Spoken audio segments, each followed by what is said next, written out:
10-year note yields made a big move higher today after the Fed announcement, moving from 148 up to as high as 159, so just shy of the 50-day moving average at 160. We're back into that between range between the 100-day and the 50-day moving average, the 100-day being at 150, back above 150 for the first time in about a week. And this is an area we spent a lot of time towards the end of May and into the beginning of June. So certainly right now the market getting back into somewhat of a comfort zone. But ultimately, this all happened post-Fed. This wasn't an economic data trade. This wasn't a positioning trade. This was a Fed expectations trade, and we'll talk about that in a moment. But again, we're back above 150, nearing 160 in 10-year note Treasury yield. So it's been a while since we've been up here. We've spent a lot of time seeing yields decline. Now we've reversed all that, or at least most of that, getting us back above 150, closer to 160.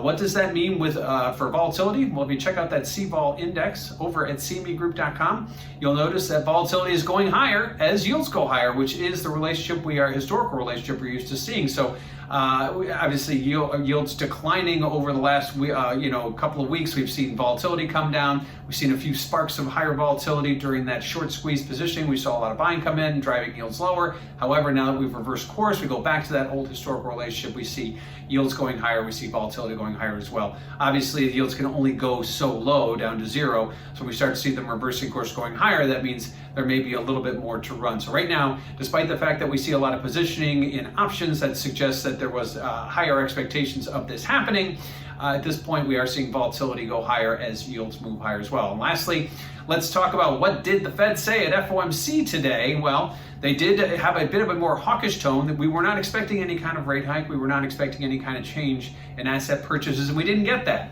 But what we did get was a clearer picture of what might happen down the road. Now the market pricing in the first rate hike towards the end of 2022, and most of the board agreeing that by 2023 we'll be hiking several times by that point.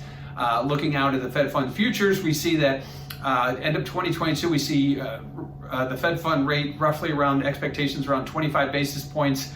A year later, we're seeing it closer to 50. And if you go out to 2025, we start to see the 1% handle make an appearance. But clearly, we're not quite there yet. These are all expectations, and a lot can change between today and any of those aforementioned dates. So at this point, the Fed will remain vigilant. They will continue to be supportive of the market. They're not going to pull the rug out and take everything away at once.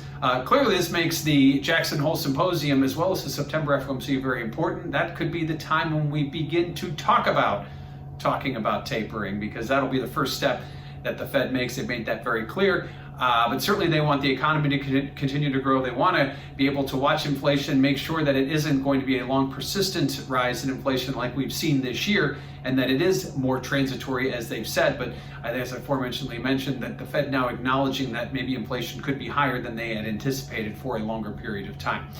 So 10-year note yields reacting to the Fed today, seeing a big move higher, and clearly expectations have shifted from the Fed to rate hikes sooner rather than later.